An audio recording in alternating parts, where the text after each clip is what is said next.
ఇవన్నీ కూడా మనందరికీ తెలిసిన విషయాలే, వాస్తవాలు. ఇక్కడ ఈ ప్రక్రియలో కూడా ఇదే మాదిరిగానే టెండర్లు పిలిచారు.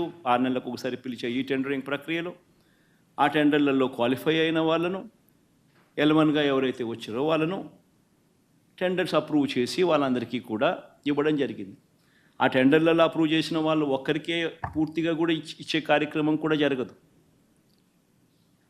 వాళ్ళకు 65% మేరకు వాళ్ళకు ఆ మాదిరిగా ఇస్తారు. మిగిలిన వాళ్లకు అదే రేటుకు మిగిలిన వాళ్ళను కూడా తగ్గించి మిగతా వాళ్ళను కూడా ఇచ్చుకుంటూ పోతారు, టెండర్లలో పార్టిసిపేట్ చేసిన వాళ్ళకు కూడా.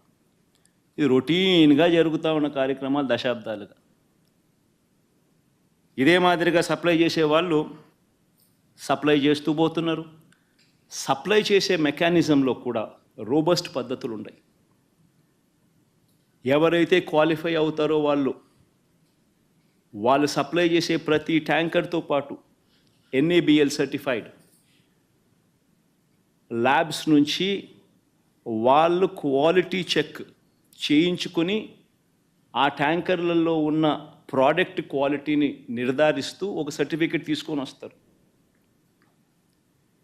వచ్చిన తర్వాత ఆ ట్యాంకర్ ఆ సర్టిఫికెట్తో వచ్చిన తర్వాత కూడా తిరుమల తిరుపతి దేవస్థానంలో మళ్ళీ 3 టెస్టులు 3 శాంపుల్స్ చేస్తారు ప్రతి ట్యాంకర్కు. This is a protocol, mandatory protocol ఇది. ఆ 3 టెస్టులు పాస్ అయితేనే ఏ వెహికల్ అయినా కూడా ముందుకు పోనిస్తారు. ఆ 3 టెస్టులలో ఏ టెస్ట్ ఫెయిల్ అయినా కూడా అసలు వెహికల్ ముందుకు కూడా పోదు, తిరిగి వెనక్కి పంపించేస్తారు. ఈ ప్రక్రియ దశాబ్దాలుగా జరుగుతూ ఉంది. చంద్రబాబు నాయుడు గారి హయాంలో 2014 నుంచి 19 మధ్యలో 14 నుంచి 15 సార్లు చంద్రబాబు నాయుడు హయాంలో ఇలానే ట్యాంకర్లు వస్తే క్వాలిటీ లేదని రిజెక్ట్ చేశారు, వెనక్కి పంపించారు. 14 నుంచి 15 సార్లు.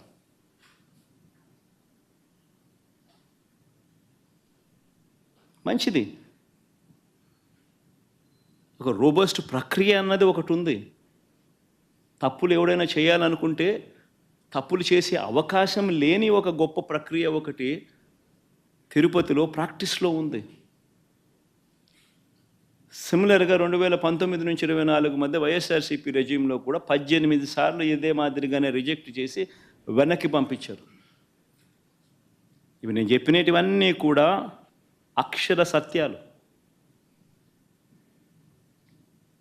ఒక గొప్ప ప్రాక్టీస్ ఒకటి ఉంది, ఒక గొప్ప ప్రొసీజర్ ఉంది. ఏ కారణాల చేతైనా కూడా, ఏ శాంపుల్ అయినా కూడా, ఏ ట్యాంకర్ అయినా కూడా రిజెక్ట్ అయిపోతే ముందుకు కూడా పోదు, వెనక్కి పంపించేస్తారు. మరి అలాంటి పరిస్థితి ఇక్కడ కూడా జరిగింది. చంద్రబాబు నాయుడు గారు ముఖ్యమంత్రి అయిన తర్వాత ఈ టెండర్లలో సప్లై స్టార్ట్ అయింది.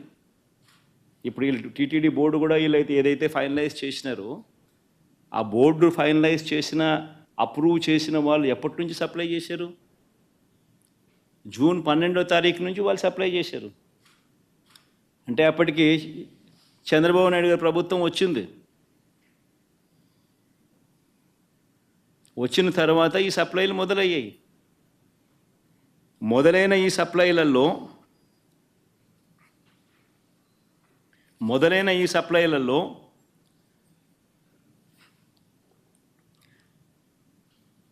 జూన్ 12, జూన్ 21, జూన్ 25, జూలై 4న వచ్చిన ట్యాంకర్లన్నీ టెస్టులలో పాస్ అయి ముందుకు కదిలాయి, లడ్లలో ఉపయోగించారు.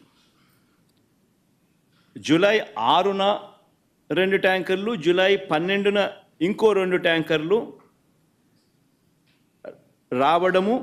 ఈ 4 ట్యాంకర్లలో ఏదైతే వచ్చాయో అవి టెస్టులు ఫెయిల్ అయినాయి. ఈ టెస్టులు ఫెయిల్ అయితే మామూలుగా వెనక్కి పంపించే కార్యక్రమం జరిగింది.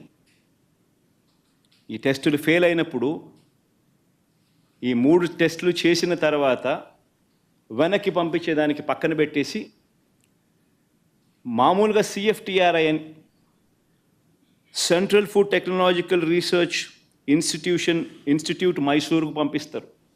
డౌట్లు ఇంకా ఫర్దర్గా ఏమైనా ఒక్కొక్కసారి ర్యాండమ్గా కూడా పంపిస్తూ ఉంటారు.